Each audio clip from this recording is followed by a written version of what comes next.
لوگ اپنے اشتہار میں بڑا کرکے لکھتے ہیں کہ کھانے کا بھی خصوصی انتظام کیا گیا ہے تاکہ زیادہ سے زیادہ لوگوں کو جمع کیا جا سکے، کیونکہ کچھ لوگ کھانے کا سن کر ہی آتے ہیں، ویسے نہیں آتے۔ حقیقت تو یہ ہے کہ لوگ کھانے کے طالب نظر آتے ہیں، خدا کے کلام کے نہیں۔ میں ایک جگہ بائبل سٹڈی کرواتا ہوں، وہاں جو بھائی انتظام کرتے ہیں، ایک دن وہ مجھے کہہ رہے تھے کہ ہم لوگوں کی ریفریشمنٹ کا بھی بندوبست کیا کریں۔ میں نے کہا کہ ہم ایسا 2-3 مہینوں میں ایک بار تو کر سکتے ہیں، مگر ہر بار نہیں۔ ایسا نہیں کہ ہمارے پاس فنڈز نہیں، بلکہ میں یہ چاہتا ہوں کہ لوگ خدا کے اور اس کے کلام کے طالب ہو کر آئیں، نہ کہ ریفریشمنٹ کے لیے۔ خدا ہمارے اندر کی سوچ اور نیت کو اچھی طرح سے جانتا ہے، اور وہ ہمارے رویوں کو بھی دیکھتا ہے۔ اسے پتہ چل جاتا ہے کہ ہم حقیقت میں کس چیز کے طالب ہیں۔ ہمیں چاہیے کہ ہم اپنا رویہ ایوب نبی اور یسوع مسیح کی مانند بنائیں، اور پہلا درجہ ہمیشہ خدا کے کلام کو دیں۔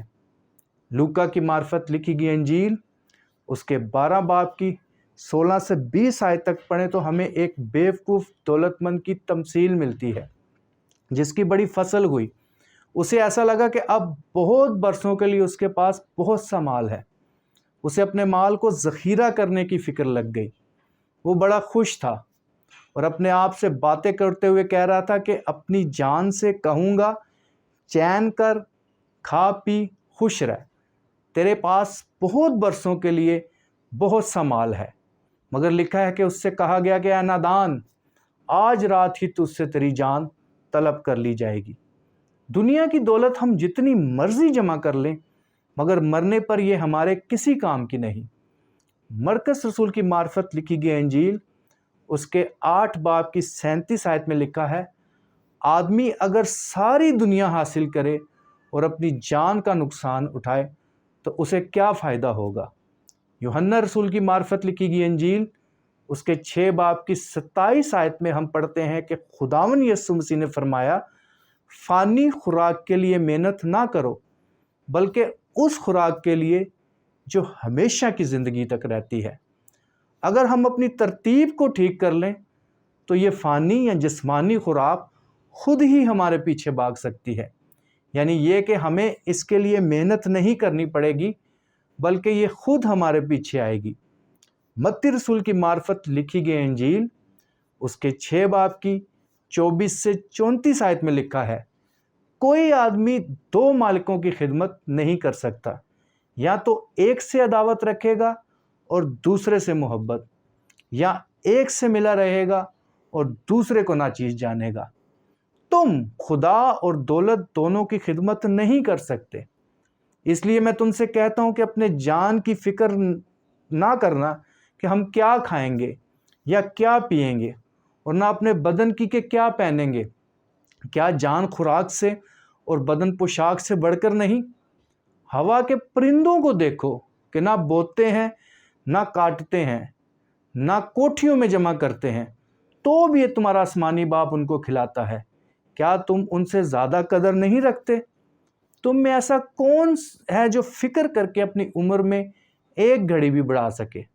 اور پوشاک کے لیے کیوں فکر کرتے ہو؟ جنگلی سوسن کے درختوں کو غور سے دیکھو کہ وہ کس طرح بڑھتے ہیں، وہ نہ محنت کرتے ہیں نہ کاٹتے ہیں۔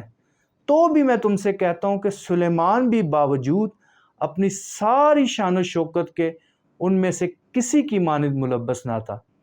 پس جب خدا میدان کی گھاس کو جو آج ہے اور کل تنور میں جھونکی جائے گی ایسی پوشاک پہناتا ہے، تو اے کم اعتقادو، تم کو کیوں نہ پہنائے گا۔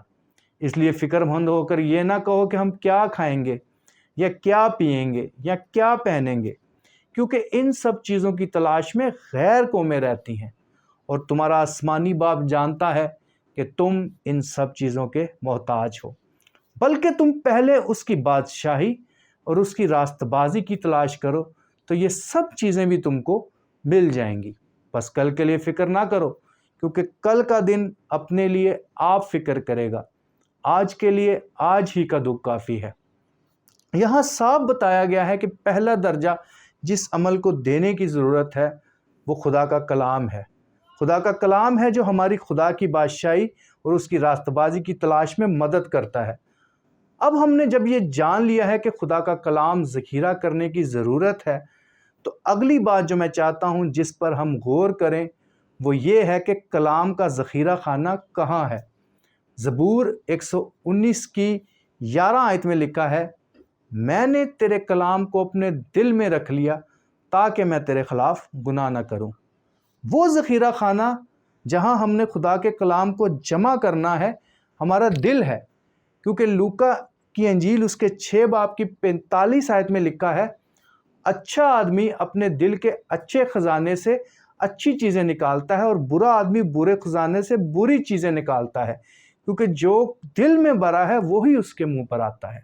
اگر اس ذخیرہ خانہ میں خدا کا کلام ہوگا جو کہ اچھا خزانہ ہے تو پھر ہمارے منہ سے بھی اچھی باتیں نکلیں گی، اور اگر یہاں اس دنیا کی نکمی اور بری چیزیں ہوں گی تو پھر ہمارے منہ سے بھی بری اور بدی کی باتیں نکلیں گی۔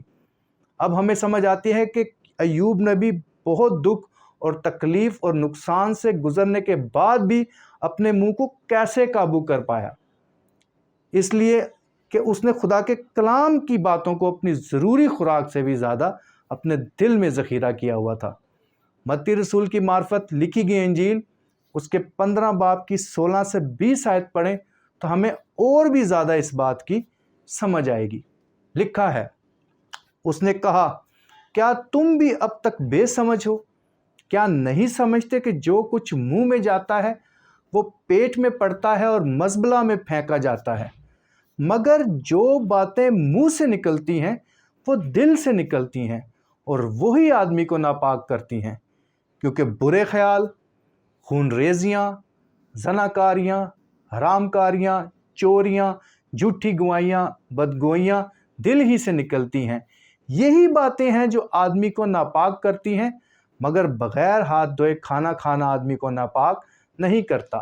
امثال 4 باب کی 23 آیت میں لکھا ہے، اپنے دل کی خوب حفاظت کر کیونکہ زندگی کا سرچشمہ وہی ہے۔ اس سے زیادہ دل کی حفاظت کیا ہو سکتی ہے کہ ہم خدا کے کلام کو زیادہ سے زیادہ اپنے دلوں میں ذخیرہ کریں، تاکہ ہم بھی یہ کہہ سکیں کہ میں نے تیرے کلام کو اپنے دل میں رکھ لیا تاکہ میں تیرے خلاف گناہ نہ کروں۔ اگر آپ کو اس کلام کے وسیلہ سے برکت ملی ہے تو اسے دوسروں کے ساتھ بھی شیئر کریں۔ میری دعا ہے خداوند اس کلام کے وسیلہ سے آپ کو اور مجھے برکت عطا کرے اور اس کلام پر عمل پیرا ہونے کی توفیق دے۔ آمین۔